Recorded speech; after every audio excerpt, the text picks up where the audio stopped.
Alors toujours pareil, sur cette même paire de skis là, les Atomic et Redster X, j'ai dit X ou Z, X7 pardon. Et ben finalement on a fait une autre stratégie d'option aussi, comme je les loue, finalement j'ai acheté un call. Le loueur de ski m'a vendu un call et moi j'ai acheté un call. Ce qui me donne le droit pendant 6 jours, pour une somme que je lui ai payée, hein, donc on va dire 300 € la semaine, de pouvoir de contrôler ses skis pendant une semaine, c'est-à-dire d'en faire ce que je veux. J'ai plusieurs choix en fait, hein, les utiliser, j'aurais pu les sous-louer, hein, trouver quelqu'un qui voudrait les louer à un meilleur prix. J'aurais pu, alors il cote, comme j'ai dit dans la story précédente, ça cote 800 € sans les fixes, sans les chaussures. J'aurais peut-être même pu trouver quelqu'un qui aurait voulu les acheter à 900 € et faire une plus-value de 100 €, puisque en fait j'aurais vendu les skis 900 €. J'aurais été voir mon loueur en lui disant que je les avais plus. Il m'aurait dit écoutez, remboursez-moi les skis. Je j'aurais remboursé la valeur de 800 € et je me serais fait une plus-value de 100 €. Voilà.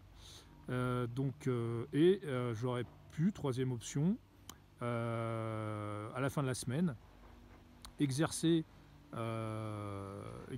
c'est-à-dire dire au loueur, cette paire de skis, je les kiffe et donc je souhaite les acheter, donc exercer pour un prix qu'on aurait déterminé à l'avance et qu'on aurait convenu ensemble, bien sûr, hein, si on avait fait un contrat de LOA.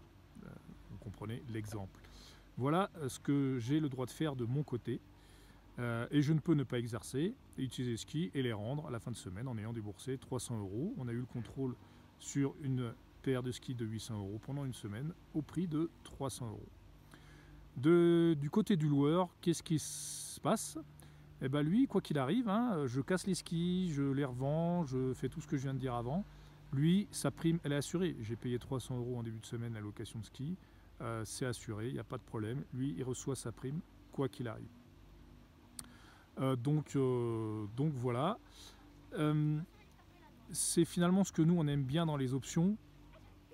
C'est que on n'est pas en train de savoir qui a tort ou raison, hein, est-ce que les skis vont coûter plus cher, moins cher, je te vends à tel prix, on est d'accord sur le prix, moi je pense que ça monte, moi que ça baisse, je pense que ça baisse.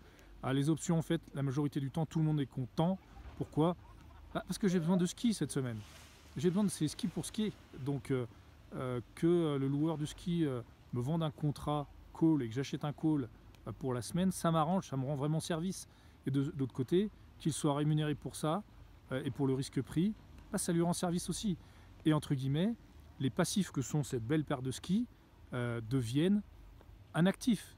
Il a transformé une paire de lattes qui sont inertes et qui ne rapportent rien en un revenu et en un cash flow positif de 300 € sur la semaine en ayant investi 800 € sur la paire de skis.